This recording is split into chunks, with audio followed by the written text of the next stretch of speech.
Some stories are so insane, they're not supposed to be solved. They're meant to literally haunt us, like a scary story you hear that you can't get out of your head. But out of all the ocean legends, one ghost ship is the GOAT of all ghost ships. A name that means phantom voyages and insane, unsolved mysteries, the Mary Celeste. For over 150 years, everyone has been trying to figure out what happened to this ship and the 10 people on it, and no one can. It's a story that starts with a normal trip and ends in nothing. So how does a real ship become a ghost story? It's the empty space where the facts just stop, and we've filled it with crazy stories of curses, sea monsters, and aliens. This isn't just a story about a missing crew. This is how a regular ship became a legendary ghost that sailed into history forever.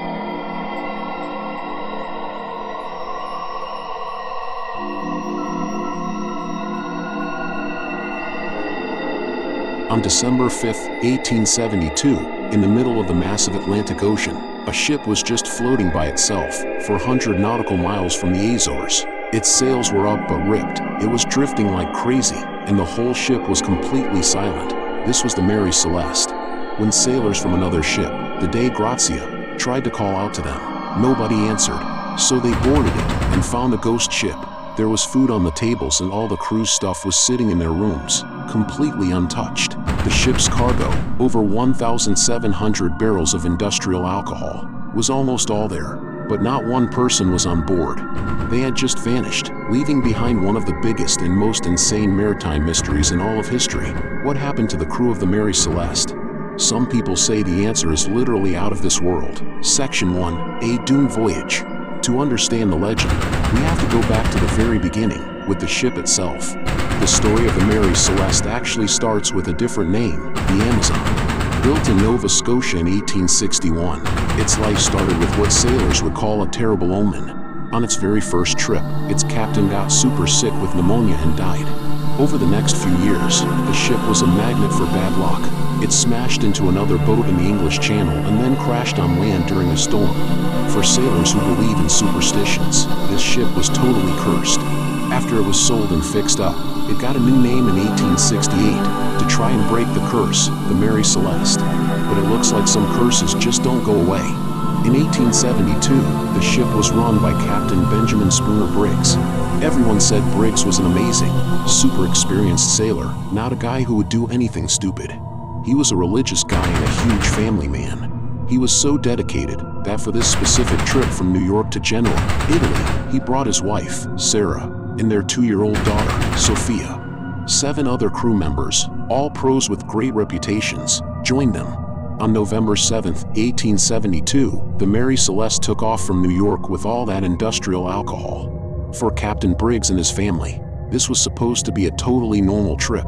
But as the ship sailed into the Atlantic, it sailed towards something unknown and right into legend. None of the 10 people on board were ever seen again. Section 2, The Evidence. When the crew from the Dei Grazia jumped on the deck of the Mary Celeste, it was like they walked into a scene that was frozen in time. The ship was creepily still. The ship was wet, with over 3 feet of water in the bottom, but it was completely fine to sail. It was not about to sink. The ship's only lifeboat, though, was gone. Down in the crew's rooms, they found all their personal stuff just left there: chests, clothes, pipes, even money.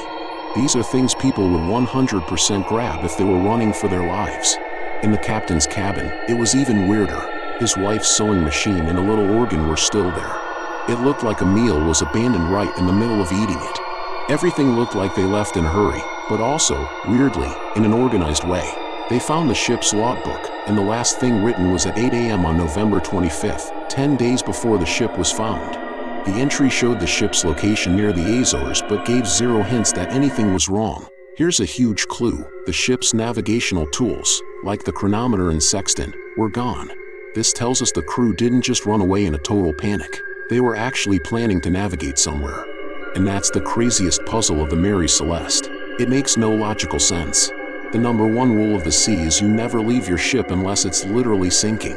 The Mary Celeste wasn't sinking. So why did they leave? The court in Gibraltar that investigated had no answers. And when there's no truth, rumors and legends start to take over. Section 3, The Legends Begin. The story of the Mary Celeste became a huge deal. Newspapers everywhere exploded with insane theories. turning this weird event into a worldwide phenomenon. But it was one writer who basically made the ship a supernatural icon, a young Arthur Conan Doyle. In 1884, before he even invented Sherlock Holmes, Doyle wrote a short story called J. Habakkuk Jeffson's Statement. It was a completely fake, over-the-top story from the view of a so-called survivor, and it was full of mutiny and murder. Doyle even spelled the ship's name wrong as the Mary Celeste, and people still call it that today.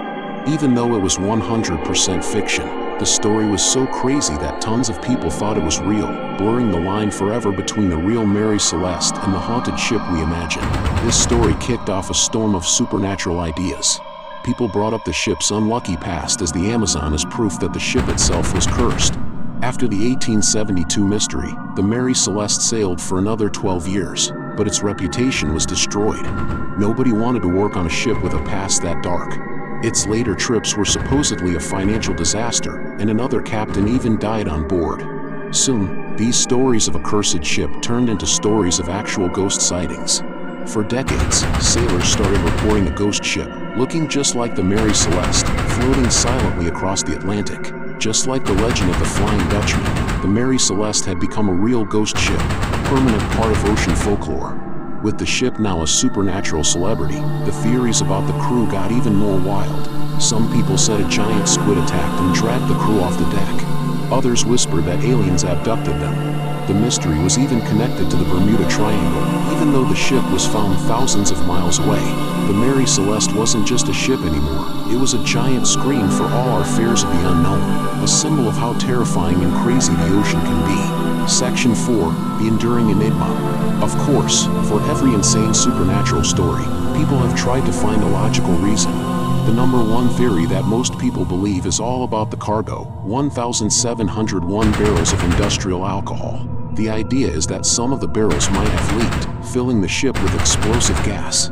In fact, 9 of the barrels were found totally empty. Fearing a massive explosion was about to happen, Captain Briggs might have ordered everyone to get off the ship just in case. He might have had everyone get into the lifeboat and float behind the ship on a long rope, just waiting for the gas to clear out.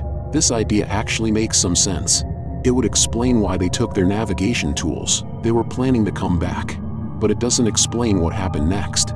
Maybe a crazy storm hit, the rope snapped, and they were left floating in the middle of the ocean while the Mary Celeste just sailed away from them. Other theories say a broken clock or a clogged water pump might have tricked Captain Briggs into thinking the ship was filling with water way faster than it really was, making him make a huge mistake. Some have even said a waterspout or an earthquake under the water could have made them panic and abandon the ship. But every single one of these theories has a huge hole. There were no burn marks from an explosion. An expert captain like Briggs probably wouldn't abandon a perfectly good ship over a little water he could handle. Theories about a mutiny or pirates were thrown out immediately because the super valuable cargo and all their personal stuff were left behind. And so, while we have some logical guesses, none of them are a perfect fit. None of these explanations can actually explain how 10 people completely disappeared. This is exactly why the crazy supernatural legends are still around. The logical theories just don't feel right. They don't capture the creepy, haunting vibe of what the De Grazia's crew found. A ship, sailing by itself, a perfect tomb filled with nothing but secrets. In 1885, the Mary Celeste had a pretty lame ending. Its last captain smashed it on some rocks off the coast of Haiti on purpose to try and get insurance money. But even though the ship could be destroyed, its ghost couldn't. The story of the Mary Celeste has sailed way past the real facts of its last trip. It has become a massive part of our culture, a shortcut for any mystery that feels as huge and deep as the ocean itself. It's a story that shows us that no matter how much we think we know, there are still parts of our world that are completely, beautifully, and terrifyingly unknown. The ship was found, but the 10 people were not. They found the clues, but the puzzle was never, ever solved. And in that empty space, the ghost of the Mary Celeste just keeps on sailing, forever lost in the sea of history. What do you guys think actually happened to the crew? Was it a freak accident from some leaking alcohol? Or did something way crazier happen on that ship? Let me know your biggest theory in the comments below. And if you want to see more of the world's craziest unsolved mysteries, you have to subscribe.